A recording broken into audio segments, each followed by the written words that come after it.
दोस्तों मशहूर जर्मन के फिलोसोफर थे कार्ल मार्क्स। उन्होंने एक बार कहा था, religion is the opium of the people. इसका मतलब है कि धर्म जो है लोगों के लिए अफीम के नशे की तरह होता है और ये नशा किसी को भी बर्बाद कर सकता है। फिलहाल दुनिया के अंदर देखें तो दोस्तों यही हो रहा है। दोस्तों आज हम बात करने जा रहे हैं इजराइल फिलिस्तीन कॉन्फ्लिक्ट की। मतलब इजराइल और फिलिस्तीन के बीच में ये युद्ध हो रहा है, इसका कारण क्या है और ये ऐसा कौन सा हिस्टोरिकल कारण है जिसकी वजह से ये इनके बीच में युद्ध हो रहा है। दोस्तों बने रहिए मेरे साथ। एक बार आपका फिर से स्वागत है ग्रीन टॉक चैनल में। जैसा कि आप जानते हैं मेरा नाम है नरेंद्र कुमार और आज हम बात करने जा रहे हैं इजराइल और फिलिस्तीन कॉन्फ्लिक्ट की।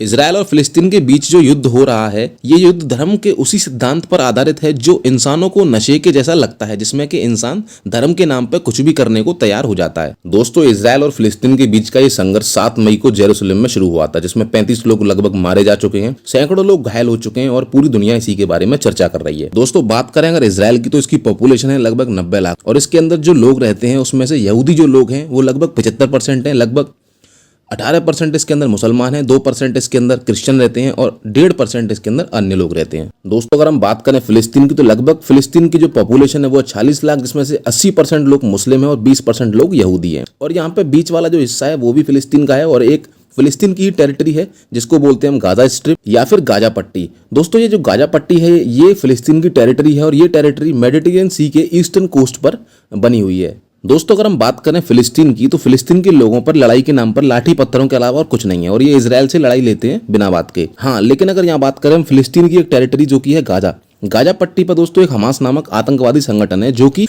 कुछ ज्यादा ही उछलता है समय आने पर। अब दोस्तों ये गाजा पट्टी के कुछ आतंकवादी संगठन इजराइल पर हमला बोल देते हैं, जैसा कि आपने न्यूज में देखा ही होगा। और दोस्तों एक साथ ये कई सारी मिसाइलें ये जो है इजराइल पर दाग देते हैं, जो कि बहुत भयानक है। अगर और किसी कंट्री की बात की जाए उस पर कई 100 मिसाइलें एक साथ भेज दी जाएं तो वो शायद ही अपने आप को बचा पाए। लेकिन दोस्तों इजराइल तो इजराइल है। आप जानते हैं इजराइल की टेक्नोलॉजी के बारे में। जब इजराइल की टेक्नोलॉजी की अमेरिका जैसी कंट्री बड़ाई करती है तो फिलिस्तीन क्या चीज़ है आप जानते हैं। तो दोस्तों इजराइल के पास एक आयरन डोम नाम का एयर डिफेंस सिस्टम है, जिससे कि वो जो है इन आने वाली मिसाइल्स को जो है ऊपर हवा में ही नष्ट कर देता है और इनसे बच जाता है। दोस्तों अब बात करते हैं इस लड़ाई का कारण क्या है। कहा जा रहा है कि इस युद्ध का कारण है लगभग 1 महीने पहले, जब वहाँ पूर्वी जेरूसलम के इलाकों में यहूदियों ने फिलिस्तीन के जो अरब लोग हैं उनको घर खाली करने को बोला था। मतलब उनको घर खाली करने की धमकी दी थी और ऐसा इसलिए हुआ था क्योंकि वहां अदालत का एक फैसला आने वाला है और दोस्तों संभव है कि यह फैसला जो है सरकार के पक्ष में जाए। अब दोस्तों 1 महीने पहले घर खाली करने की धमकी तो दे ही दी थी। अब हुआ ये कि इसी तनाव के दौरान रमजान के महीने का आखिरी शुक्रवार था 7 मई को, और फिलिस्तीनी पूर्वी जेरूसलम की अलक्सा मस्जिद में थे, तो वहां पर इजराइल के जो सुरक्षा बल हैं उनसे उनकी हिंसक झड़प हो गई। और दोस्तों लोगों को जो है डर है कि सुप्रीम कोर्ट में जो मामला है उसका फैसला कहीं सरकार के पक्ष में ना आ जाए। अगर वो सरकार के पक्ष में आ गया तो लोगों को वहां से जमीनें खाली करनी पड़ेंगी, मतलब फिलिस्तीनी लोगों को जमीनें खाली करनी पड़ेंगी वहां से। दोस्तों अब आपको बताते हैं कि कौन सी जमीन और कहाँ की जमीन और ये जमीन क्यों उनको खाली करनी पड़ेगी, तो इसका कारण क्या है और ये क्यों इस तरीके से लड़ाई का विवाद बना हुआ है। ये विवाद बना हुआ है इन जमीन के चक्कर में। तो चलिए इसी की बात करते हैं। अब दोस्तों इस पूरी लड़ाई का जो विवाद है वो है जेरूसलम। तो जानते हैं कि क्या है ऐसा जेरूसलम के अंदर के जिसकी वजह से ये तनाव का माहौल बना रहता है इजराइल और मध्य पूर्व देशों में। तो मैं आपको बता दूं कि वर्ष 1948 में इजराइल एक राष्ट्र जब बना था, मतलब हमसे भारत से 1 साल बाद, तो इस्लामिक देशों ने कभी इसको मान्यता दी ही नहीं, उन्होंने इसको कभी राष्ट्र माना ही नहीं। फिर काफी समय बाद यह तय हुआ कि जो पश्चिमी जेरूसलम है उसके हिस्सों पर इजराइल का हक होगा और जो पूर्वी हिस्से हैं जेरूसलम के उन पर जॉर्डन का हक होगा, मतलब कब्जा होगा। इसी तरीके से जेरूसलम को बांट दिया गया।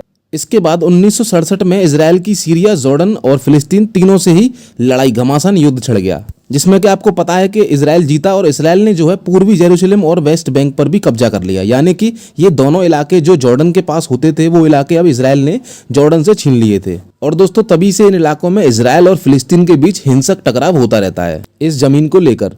इजराइल मानता है कि पूरा जेरूसलम उसका हिस्सा है और अमेरिका भी इसी बात को मानता है और इसी बात से सहमत है। लेकिन फिलिस्तीन मानता है कि पूर्वी जेरूसलम भविष्य का फिलिस्तीन राष्ट्र की राजधानी है। और दोस्तों मैं आपको बता दूं कि इसी इलाके में जो मस्जिद है अलक्सा मस्जिद, वो भी इसी इलाके के अंदर है। अब सवाल ये है कि पूर्वी जेरूसलम को लेके यह विवाद इतना कैसे भड़क गया।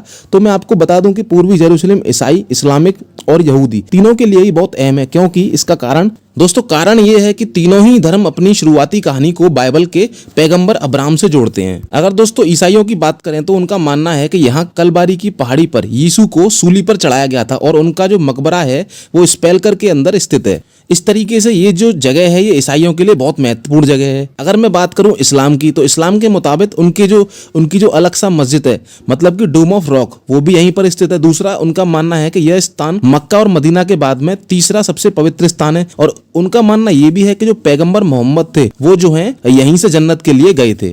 दोस्तों, अब बात करते हैं यहूदी धर्म की। यहूदी लोगों का मानना है कि यही वह जगह है जहां पर आधारशिला रखकर दुनिया का निर्माण किया गया था और यहीं पर अब्राहम ने अपने बेटे आइजैक की कुर्बानी दी थी। दोस्तों, यहूदियों वाले हिस्से में कोटेल यानी कि वेस्टर्न वॉल, यह एक दीवार पवित्र मंदिर का अवशेष माना जाता है। मतलब तीनों ही धर्मों के लिए यह जगह बहुत ही ज्यादा इंपॉर्टेंट है। यही इनके विवाद का कारण बनी हुई है।